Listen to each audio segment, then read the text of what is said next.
मुंबईमधील वाढतं तापमान पाहता पाऊस नेमकं कधी येणार याची वाट मुंबईकर पाहतायत। तर दुसरीकडे आणखी एक महत्त्वाची बातमी ही मुंबईकरांसाठी मिळाली आहे, ती म्हणजे अशी की मुंबईला पाणी पुरवठा करणारे जे धरण आहे त्यामध्ये 40 दिवस पुरेल इतकाच पाणी साठा शिल्लक आहे आणि यामुळे मुंबईकरांची चिंता ही आणखी वाढू लागलेली आहे। आता या संदर्भात नेमकी माहिती काय आहे, कोणत्या धरणामध्ये नेमकं किती पाणी साठा शिल्लक आहे, या सर्वांची माहिती आपण या व्हिडिओमधून जाणून घेऊया। नमस्कार, मी मुक्ता लोंढे, तुम्ही पाहतात लोकमत मुंबई।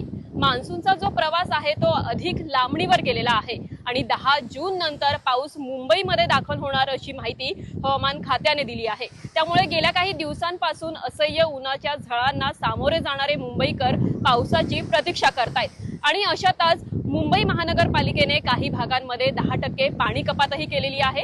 एकीकडे पाणीबाणीचा सामना हा मुंबईकरांना करावा लागतोय, तर दुसरीकडे मुंबईला पाणी पुरवठा करणारे जे 7 धरणं आहेत त्यामधील पाण्याची पातळी देखील आटत आहे। मुंबई महानगरपालिकेने अधिकृतपणे मुंबईला पाणी पुरवठा करणारे जे 7 धरण आहे त्यामध्ये किती पाणीसाठा शिल्लक आहे याची माहिती दिलेली आहे। त्याप्रमाणे मोडक सागरमध्ये 43,260 मिलीलीटर इतका पाणीसाठा आहे, म्हणजेच टक्केवारीमध्ये 33.55% इतका आहे।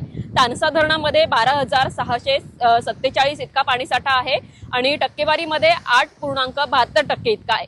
मध्य वैतरणामध्ये 34,573 मिलीलीटर इतका पाणीसाठा आहे, तर टक्केवारीमध्ये याची गणना होते ती म्हणजे 17.86%। भातसा धरणामध्ये 91,337 मिलीलीटर इतका पाणीसाठा शिल्लक आहे, तर टक्केवारीमध्ये याची गिणती करायची झाल्यास, मोजमाप करायचे झाल्यास 12.74% इतका पाणीसाठा आहे भातसा धरणामध्ये। विहार धरणामध्ये 12,254 मिलीलीटर, तर टक्केवारी याची जुळते 44.24%। तुळशी धरणामध्ये 2,070 मिलीलीटर इतका पाणीसाठा आहे, तर टक्केवारी याची होतीये 25.73%। अप्पर वैतरणा धरणाबद्दल सुरुवातीलाच उल्लेख केला, 0 मिलीलीटर इतका पाणीसाठा आहे आणि टक्केवारी देखील त्यामध्येच आपल्याला भागावी लागेल।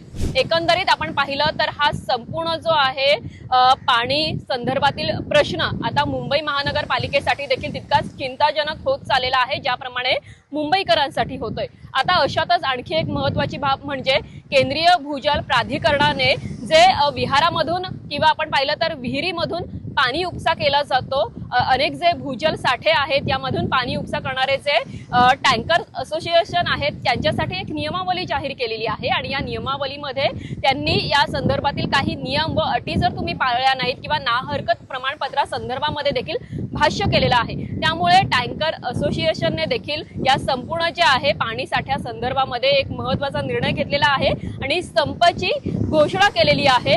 आज रात्रीपासून जे आहे रविवारी रात्रीपासून त्यांचा संप सुरू होणार असल्याची माहिती देखील समोर येते। त्यामुळे जो पाणी प्रश्न आहे तो अधिकच बिकट होत चाललेला आहे मुंबईकरांसाठी। इकडे 10% पाणी कपात, 40 दिवस इतकाच पाणी पुरवठा शिल्लक आहे धरणांमध्ये, 13.55% इतका पाणीसाठा आहे आणि इथे या दुसरीकडे आपण पाहिलं तर जे खासगी टँकर्स आहेत त्याद्वारे देखील आता पाणीबाणीचा संकटाचा सामना हा मुंबईकरांना करावा लागतोय। त्यामुळे आता या संपूर्ण जे आहे पाणीबाणीच्या दरम्यान किंवा पाणी प्रश्नावर आता मुंबईकरांची दिवसेंदिवस कोंडी एकीकडे होते, तर मुंबई महानगरपालिका यावर कसा तोडगा काढेल हे पाहणं महत्त्वाचं असणारच आहे। मात्र कुठेतरी लवकरात लवकर जर पाऊस पडला तर कुठेतरी पाणी प्रश्न हा मुंबईकरांचा सुटेल आणि मार्गी लागेल ही देखील आशा एकीकडे बाळगली जाते। त्यामुळे आता आगामी काळामध्ये या संपूर्ण मुद्द्यावर नेमकं काय प्रश्न मार्गी लागतो, उत्तर मार्गी लागतं हे पाहणं महत्त्वाचं असेल। लोकमत मुंबईसाठी मुक्ता लोंढेचा रिपोर्ट।